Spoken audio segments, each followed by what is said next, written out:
अभी हम शिमला से जा रहे थे मंडी की तरफ और अभी हमें कुनिहार में रुके हैं। कुनिहार में हमें एक शॉप यहाँ पे मिली है, रुमित। रुमित जैसे ही नाम आया तो मुझे ऐसा लगा कि ये कहीं वही शख्स तो नहीं है जिनके बारे में आप जो है खबरों में या टीवी के माध्यम से या न्यूज़ के माध्यम से सुनते हैं, और जिन्होंने हमने सुना है कि लगभग 100 दिन का जो है अन्न त्याग ये कर रहे हैं। कहीं वही तो नहीं। हम अब देखते हैं कि आगे शख्स कौन है यहाँ पे। और बिल्कुल हमारा जो शक था वो बिल्कुल सही निकला है। और यहाँ पे जो है रुमित सिंह ठाकुर जी ही हैं जिनका ये ऑफिस है और यहाँ पे जो है वो मौजूद है। इनसे बात करते हैं। हमने है बहुत बहुत स्वागत है आपका। बहुत बहुत धन्यवाद मनीष जी। एक चीज़ जानना चाहेंगे, ये 100 दिन का जो अनशन हमने सुना है कि आप कर रहे हैं, अन्न त्याग जो कर रहे हैं, ये क्या सही बात है? बिल्कुल सही सुना है आपने। और सबसे पहले बहुत बहुत धन्यवाद आपका कि आप, मेरे को पता नहीं था कि आप मंडी से चलते चलते कुनिहार भी पहुंच जाएंगे। और कुनिहार पहुंचने पर आपका बहुत बहुत हार्दिक स्वागत और अभिनंदन है, और आपके चैनल की टीम का बहुत बहुत स्वागत मैं इस कुनिहार में मैं आप लोगों का करना चाहता हूँ। रुमित जी, एक चीज़ आपसे जानना चाहेंगे, जिस तरह से आपने कहा कि 100 दिन का जो अनशन है, अन्न त्याग आप कर रहे हैं, कभी आपने कभी सोचा नहीं कि 100 दिन कोई कम नहीं होते हैं? 100 दिन में 2 जीरो भी लगती हैं। और 100 दिन का मतलब है कि आप एक हफ्ते का नहीं कर रहे हैं, पूरे 100 दिन का कर रहे हैं। किस लिए कर रहे हैं? अगर हम जानेंगे तो क्या अपना शरीर फिट करने के लिए कर रहे हैं कि किस लिए कर रहे हैं? देखिए मनीष जी, ऐसा है कि ये पहले 112 दिन की यात्रा, 118 दिन की यात्रा थी। तो फिर अब हम लोग सनातनी भी हैं साथ में, और हम लोग अपने जो धर्म है उसके ऊपर भी विश्वास रखते हैं।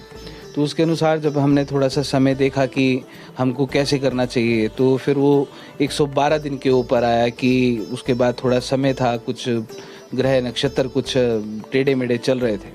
तो 112 दिन की यात्रा वो फाइनल हमारी हुई 15 अगस्त से लेकर और 5 दिसंबर तक। लेकिन इसी बीच में ये आपदा आ गई, बारिश आ गई, बहुत सारे लोगों ने अपनी ज़िंदगियां गंवा दी, बहुत सारे परिवारों ने अपने घर गंवा दिए।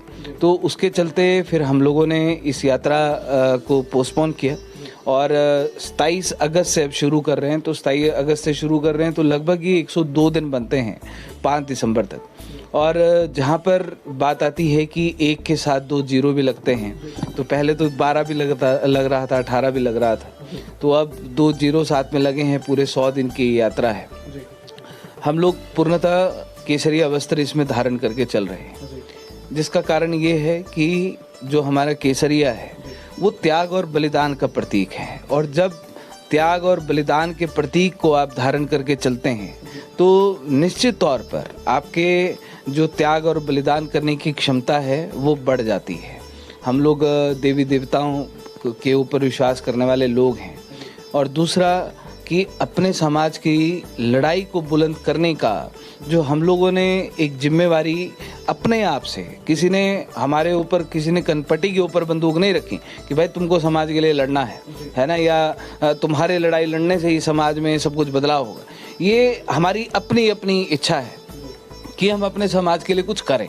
तो वो करने के लिए पहले भी आपके माध्यम से, आपके चैनल के माध्यम से हमारी आवाज़ उठती रही है।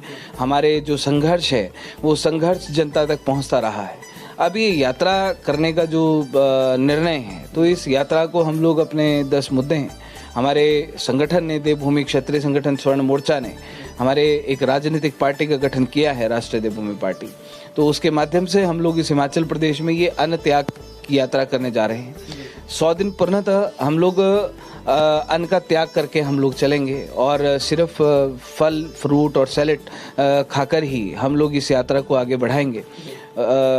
उद्देश्य इस समाज की आवाज़ को बुलंद करना है और अपने स्तर पर जब तक जिंदा हैं मनीष जी, जब तक जिंदा हैं और जब तक लकड़ियों में नहीं समाते तब तक हम अपने समाज के लिए क्या कर सकते हैं, वही भावना और वही इच्छा हमारे दिल में है, हमारे जहन में है और दिलो दिमाग में है। एक यहीं से हम सवाल भी लेते हैं छोटा सा।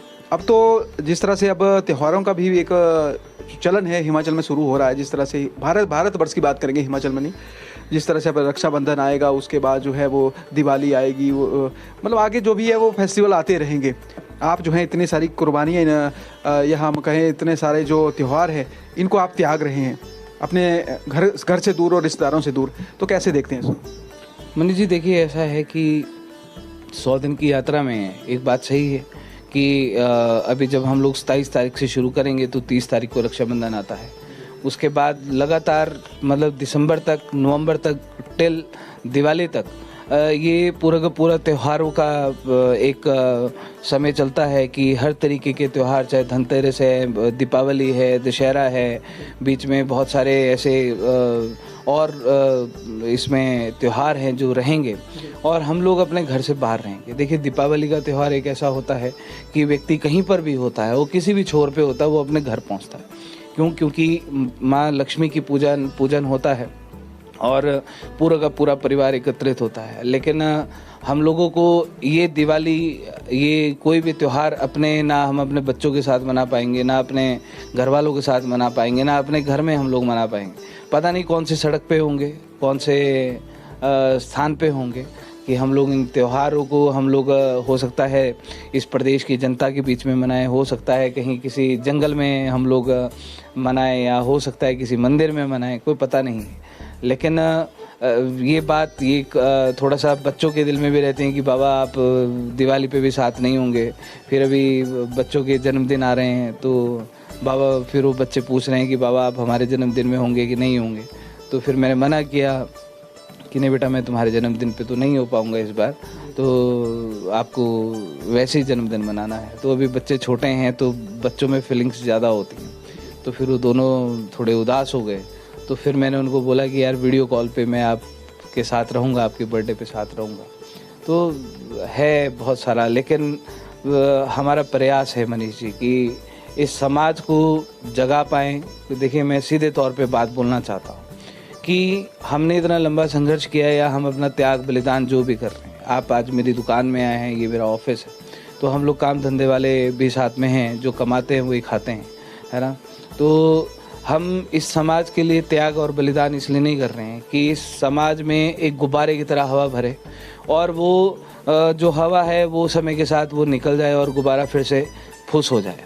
हम इस समाज को जगाने के लिए, एकजुट करने के लिए, अपनी ताकत का एहसास कराने के लिए हम लोग लगातार, देखिए हिमाचल प्रदेश में हमारे साथ बहुत अच्छा और बुरा समय आया है, उतार चढ़ाव आए हैं, लेकिन किसी भी मोमेंट पे हमने अपने कदम पीछे नहीं हटाए, हम कहीं पर भी नहीं रुके।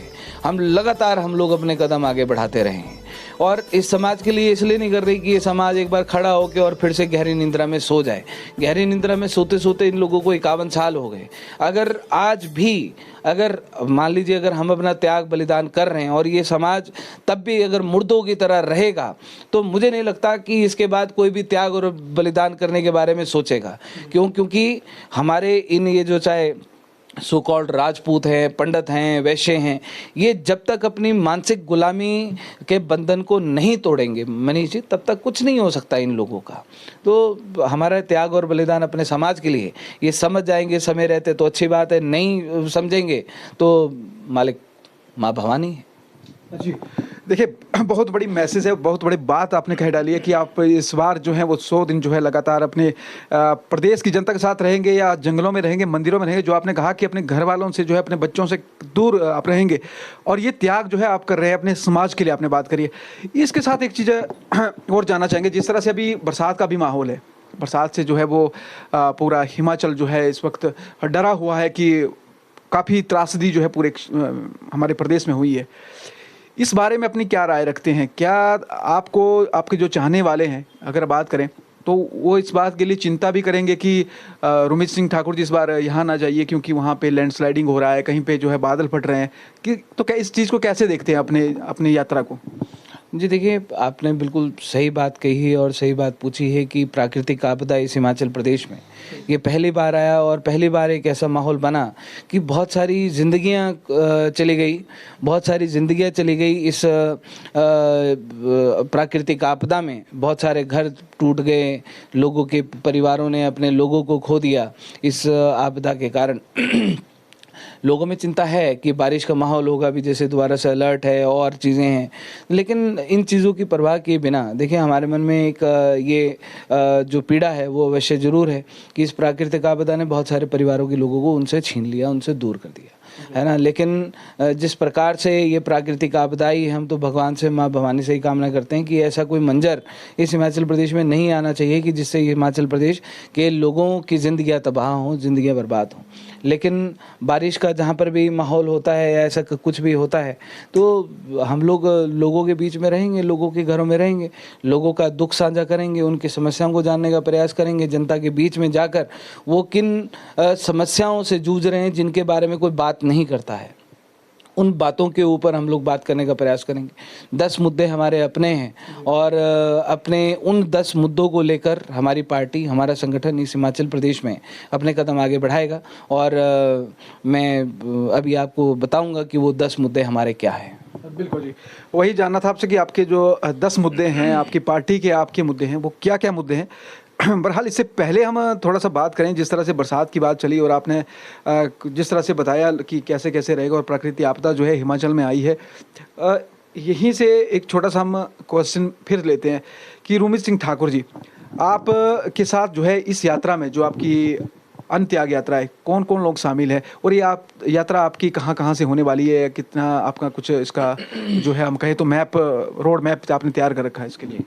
देखिए मनीष जी, ऐसा है कि 27 अगस्त को ये यात्रा शुरू होगी। हमारे कुनिहार तालाब मंदिर हमारे अपने देवी देवता के मंदिर हैं, तो वहाँ से हम लोग इस यात्रा को शुरू करेंगे। पूरे हिमाचल प्रदेश से लोग आएंगे और ये यात्रा चारों लोकसभा के अनुसार हिमाचल प्रदेश में होने वाली है, जिसमें सबसे पहले शिमला लोकसभा, उसके बाद शिमला लोकसभा में हम लोग 25 दिन हैं, उसके बाद हम लोग मंडी लोकसभा में एंटर करेंगे, 25 दिन हम लोग मंडी लोकसभा में हैं, उसके बाद कांगड़ा लोकसभा 25 दिन हम लोग कांगड़ा लोकसभा में हैं और उसके बाद हमीरपुर लोकसभा, तो 25 दिन हम लोग हमीरपुर लोकसभा में हैं। 5 दिसंबर को कुनिहार तालाब स्टेडियम में समापन समारोह रखा जाएगा। पूरे हिमाचल प्रदेश से लोग आएंगे और हम लोग ये तय करेंगे कि कितने एक बड़ा जनसैलाब यहाँ के लिए उमड़ता है। और अभी से जब से यात्रा शुरू होगी तो 5 दिसंबर का निमंत्रण अभी से हम लोग जगह जगह लोगों को देते हुए चलेंगे।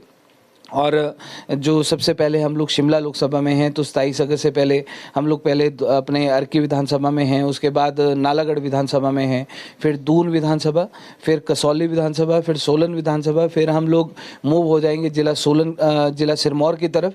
सबसे पहले पच्छाद विधानसभा में हम लोग एंटर करेंगे, पच्छाद के बाद रेणुका जी विधानसभा, फिर शिलाई विधानसभा, फिर पौंटा साहिब विधानसभा, फिर नाहन विधानसभा और उसके बाद जिला शिमला। और जिला शिमला के बाद हम लोग 8 दिन हम लोग जिला शिमला में लगाएंगे, फिर मंडी लोकसभा की ओर हम लोग मूव हो जाएंगे। जी, देखिए कि जिस तरह से आपने बताया अपने बारे में, आपकी पूरी तैयारियां हो चुकी हैं और आप जो है एक सामाजिक लड़ाई के लिए कह सकते हैं कि आप उतरे हुए हैं। कहीं पूरा हिमाचल इस वक्त देख रहा है कि रूमित सिंह ठाकुर जो है वो अगली क्या रणनीति अपनाते हैं अपने समाज के लिए।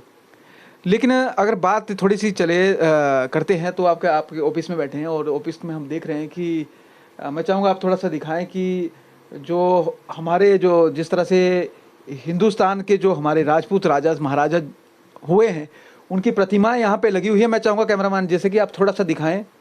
और ये देखिए तलवारें, और ये क्या चीज़ रखी है, आपने जानना चाहेंगे ये क्या चीज़ है? ये आप इसको फरसा बोल सकते हैं, तो फरसा सेट है।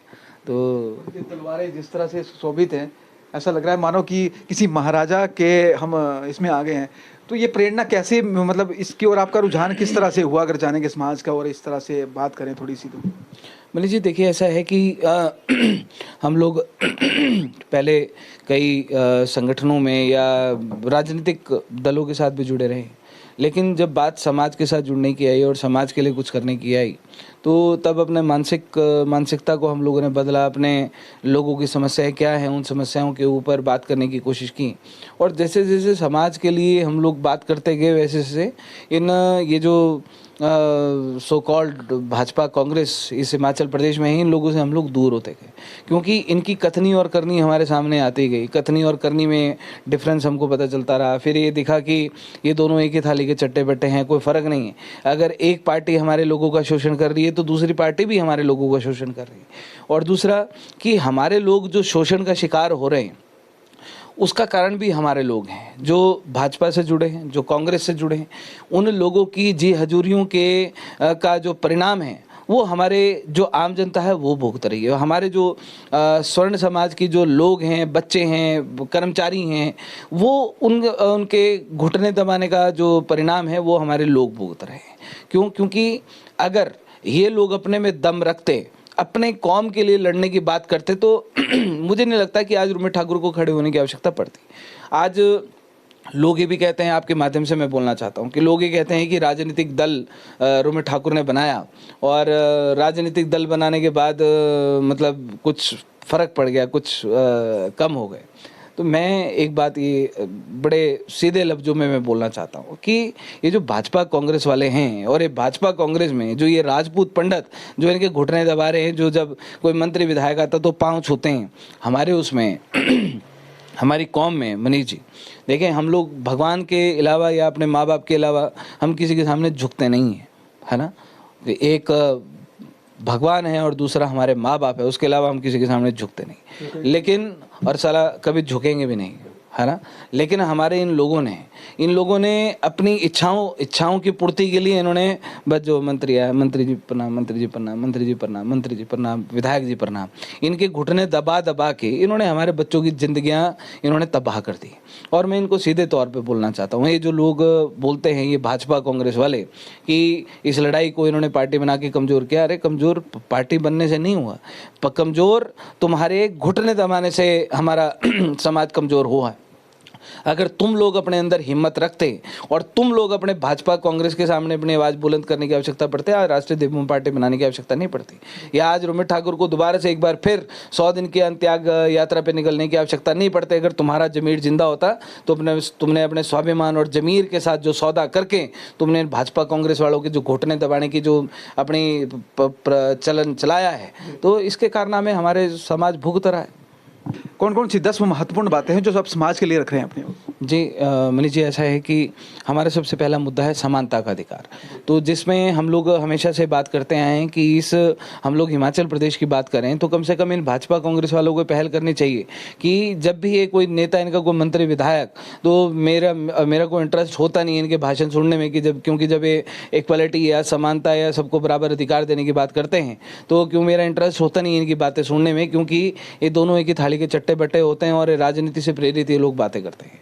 तो हमने समानता के अधिकार का हम लोगों ने सबसे पहला मुद्दा रखा है कि हिमाचल प्रदेश में सबको बराबर अधिकार मिलने चाहिए, सबके लिए बराबर बात होनी चाहिए, सबके लिए बराबर अधिकारों की बात होनी चाहिए, चाहे वो किसी भी वर्ग का है, किसी भी जाति का है। जो योग्य है, योग्य को आगे बढ़ने का मौका मिलना चाहिए, योग्यता का गला नहीं घुटना चाहिए, लेकिन ये योग्यता का निचोड़ के उसको साइड में फेंकते रहते हैं, ये इन लोगों के हाल हैं। तो इसलिए हमने समानता के अधिकार का मुद्दा सबसे पहले रखा है। दूसरा हमारा स्वर्ण आयोग का मुद्दा है। अभी मुख्यमंत्री को हमने 16 सितंबर तक का समय, मुख्यमंत्री ने मांगा था कि 16 सितंबर तक का समय आप हमें दीजिए, 6 महीने का समय दीजिए।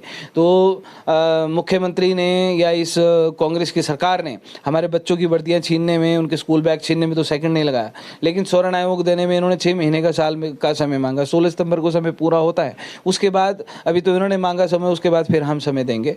और स्वर्ण आयोग की बात है वो हमारे लोगों से जुड़ा हुआ, हमारे लोगों के अधिकारों से जुड़ा हुआ मुद्दा है, तो स्वर्ण आयोग हमारा दूसरा मुद्दा है।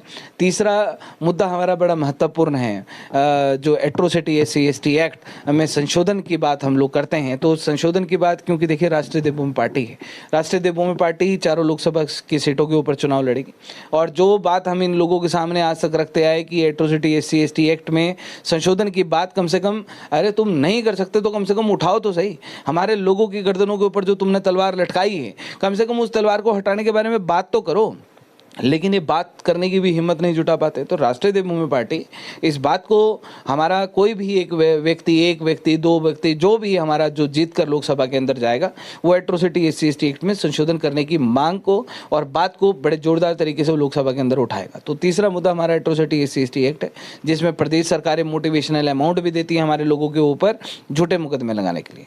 चौथा मुद्दा इससे भी ज़्यादा इम्पोर्टेंट ये है मनीष जी कि आप भी हिंदू हैं, हम भी हिंदू हैं, आप भी सनातन को मानते हैं, हम भी सनातन को मानते हैं।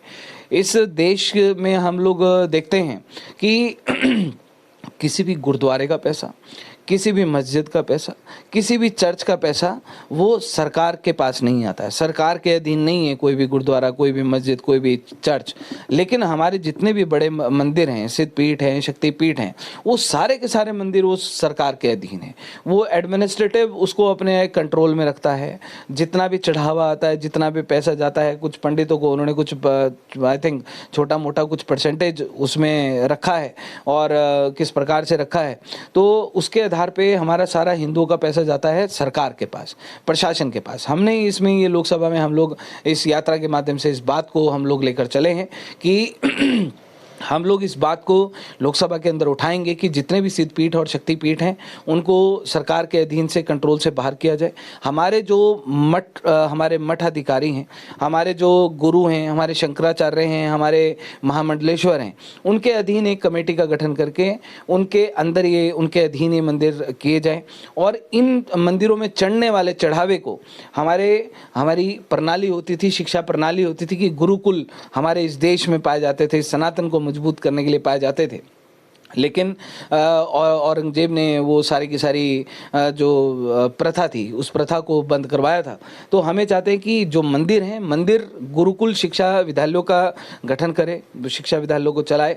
जैसे अन्य धर्म अपने बच्चों को, अपने लोगों को अपने धर्म के बारे में पढ़ाते हैं, वैसे ही हमारे जो ग्रंथ हैं, हमारे जो उपनिषद हैं, हमारे चाहे श्रीमद् भागवत गीता है, तो वो बच्चों को उसकी शिक्षा दोबारा एक बार फिर से देनी आरंभ करें, गुरुकुल का निर्माण हो। दूसरा जो मंदिरों का पैसा है, उन मंदिरों के पैसे से गौ सदनों का जो विकास है वो इस देश में, इस प्रदेश में किया जाए। तीसरा, जो हमारे मंदिरों में चढ़ने वाला पैसा है, उस पैसे को सनातन धर्म को मजबूत करने में उस पैसे को लगाया जाए। ये हमारा चौथा मुद्दा है। इसके बाद पांचवा मुद्दा हमारा सबसे महत्वपूर्ण एक है कि आप देखते हैं, आप भी युवा हैं और हम भी ये देखते हैं कि नशे की वजह से हमारे इस प्रदेश का युवा, इस देश का युवा दिन प्रतिदिन वो मौत के कगार पर जाकर खड़ा हो रहा है। बहुत सारे बच्चों ने तो अपनी जिंदगियां गंवा दी, लेकिन उनके घर परिवार वालों का क्या स्थिति होती है, क्या दयनीय स्थिति होती है। ना वो रो पाते, ना हंस पाते, ना घुट घुट के उन लोगों को जीना पड़ता है। अपने बच्चे को मरते हुए सामने देखते हैं। जब इस देश में या प्रदेश में कहीं पर भी कोई मर्डर होता है, कोई किसी को गोली मारता है, कोई किसी को चाकू मारता है, तो धारा 302 आईपीसी के तहत मुकदमा दर्ज करके उसको आजीवन कारावास की सजा दी जाती है। कोई बहुत ज़्यादा निर्दयी ऐसा काम होता है तो उसको फांसी का प्रावधान है नहीं, लेकिन कई केसेस में फांसी की सजा भी सुनाई जाती है।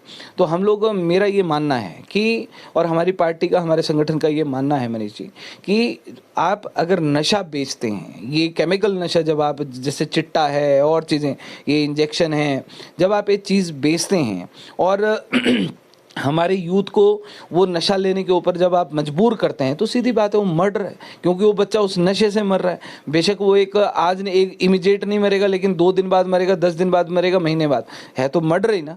तो हमारा ये कहना है कि हम इस बात को लेकर चलेंगे कि नशा तस्करों के ऊपर धारा आईपीसी धारा 302 के तहत मुकदमा दर्ज करके उनको आजीवन कारावास और फांसी की सजा का प्रावधान की बात हम लोग उठाएंगे। दूसरा, कि जो नशे के पैसों से अर्जित की हुई संपत्ति है, उस संपत्ति के ऊपर हम लोग बुलडोजर चलाने का हम लोग काम करेंगे, और इस बात को हम लोग लोकसभा के अंदर, हमारे जो लोग जीत कर जाएंगे वो इस बात के ऊपर आगे बात करेंगे पूरी की पूरी तरीके से।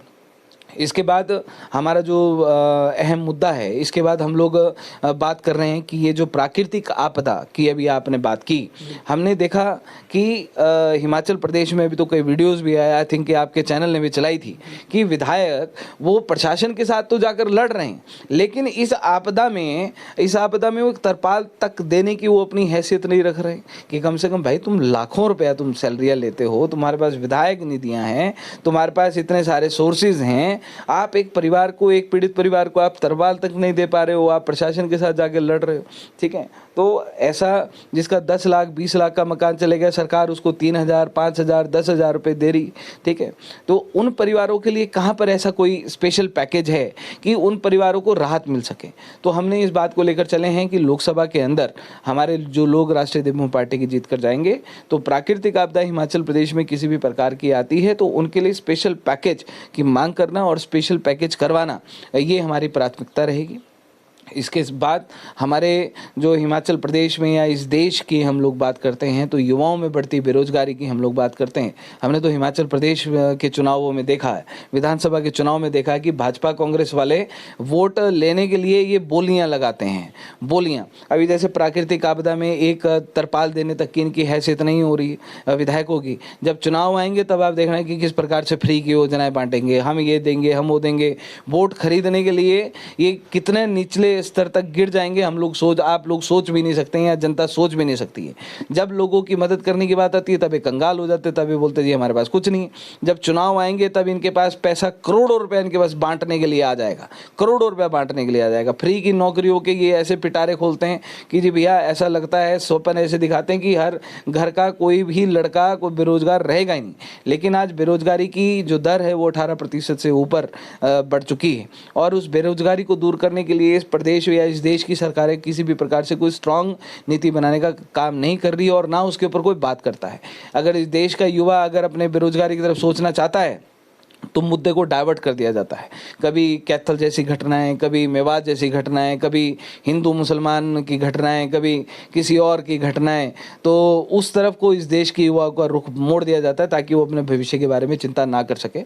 तो इसलिए हम लोग युवाओं में बढ़ती बेरोजगारी की मांग को हम लोग पुरजोर तरीके से, और युवाओं में बेरोजगारी को दूर करने के लिए नए प्रावधान बनाने के लिए हम लोग इस मांग को लेकर हम इस यात्रा के माध्यम से चलेंगे। उसके साथ हम लोग राष्ट्रीय देवभूमि पार्टी की तरफ से इस देश में बढ़ती महंगाई है कि हमने ये देखा है कि जब सिलेंडर का रेट 500 रुपये गया था, 450 रुपये गया था, तब भाजपा कांग्रेस वाले जब पेट्रोल का रेट भी 50-60 रुपये से ऊपर चढ़ा था तो कांग्रेस वाले वो रस्सियाँ बांधकर कारें खींचना उन्होंने शुरू कर दिया था।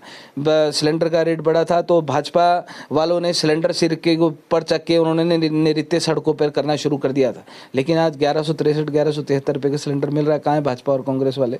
दोनों सत्ता का सुख भोग रहे हैं, एक देश में बैठे हैं, दूसरे प्रदेश में बैठे हैं। ना महंगाई से मतलब है, ना बेरोजगारी से मतलब है, ना किसी अन्य मुद्दों से मतलब है। तो महंगाई के मुद्दे को लेकर राष्ट्रीय देवभूमि पार्टी अपनी आवाज़ को बुलंद करेगी इस यात्रा के माध्यम से। 100 दिन की यात्रा है, 100 दिन में एक नया माहौल इस हिमाचल प्रदेश में आपको देखने के लिए मिलेगा, और ये हमारा प्रयास है। चलिए, बहुत बहुत शुक्रिया, बहुत बहुत धन्यवाद हमारे साथ जुड़ने के लिए। आपका बहुत बहुत धन्यवाद। और आपके चैनल के माध्यम से मैं अंत में हमारे हिमाचल प्रदेश के जो हमारे लोग हैं, मैं उनसे एक निवेदन करना चाहता हूं कि देखिए, हमारा एक और प्रयास जारी है अंत्याग यात्रा को लेकर, है ना, और हमें आपसे बड़ी उम्मीद है। 5 दिसंबर को समापन होगा। हम आपके गांव तक पहुंचने का प्रयास करेंगे, आप लोगों के बीच तक पहुंचने का प्रयास करेंगे।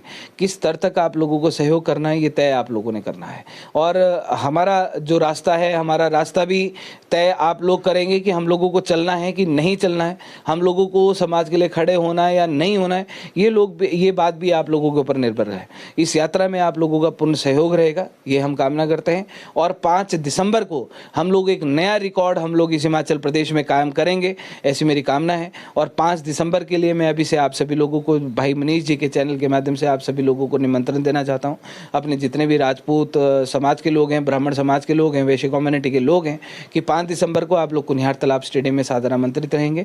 और उसके से पहले 100 दिन हो सकता है कि दिवाली भी आप लोगों के किसी के घर में आकर मनाएं, दशहरा भी आप लोगों के घर में आकर मनाएं, और जो बीच के त्यौहार होंगे वो भी आप लोगों के घर में आकर मनाएं। तो इन्हीं शब्दों के साथ आप सभी लोगों को बहुत बहुत धन्यवाद, और इस यात्रा में पूर्ण सहयोग की हम लोग आप सभी लोगों से कामना करते हैं। चलिए, ये थे रोमित सिंह ठाकुर जी। आपने इनको सुना, और इनके जो, अगर हम कहें, जो 10 बातें हैं, 10 गारंटियाँ आप लोगों के लिए, 10 मुख्य मुद्दे जो हैं, इनके मुद्दे कहेंगे, क्योंकि जो आपके लिए हैं, समाज के लिए हैं, ये बता रहे हैं। और आपको निर्णय ये करना है क्या क्या इन्होंने जो बातें बोली हैं, क्या ये आपके लिए सही है या नहीं है। जिस तरह से नेताओं की बातें इन्होंने करी हैं, काफ़ी अच्छी बातें करी हैं, क्योंकि अब प्रदेश में जो है प्राकृतिक आपदा आई है, और ऐसा कोई समाज से भी दिख नहीं रहा जो अपनी जेब से जनता के लिए कहीं पैसा खर्च कर रहा हो। सोचने वाली बात है, बड़ी बातें कह डाली हैं। आपका क्या विचार है, आप क्या मत रखते हैं, क्या आप रोमित जी से सहमत हैं या नहीं हैं? अपना विचार हमारे साथ जरूर साझा करें, हम ये चाहेंगे। और दूसरी बात ये कर रहे हैं कि अभी जो हम आपको बता रहे थे, रोमित सिंह ठाकुर जो कि राष्ट्रीय देवभूमि पार्टी के सुप्रीमो हैं, और जो स्वर्ण मोर्चा है उसके अध्यक्ष हैं। अगर बात करें, जिस तरह से इन्होंने बात की, 27 तारीख को जो है ये कुनिहार से जो है ये अंत्याग यात्रा की शुरुआत करेंगे, और 5 तारीख को दिसंबर को जो है इसका जो है यहाँ पे विधिवत तरीके से जो है इसका समापन किया जाएगा। तो चलिए, खबर खास टीवी के लिए ग्राउंड जीरो से मुनीश ठाकुर की रिपोर्ट।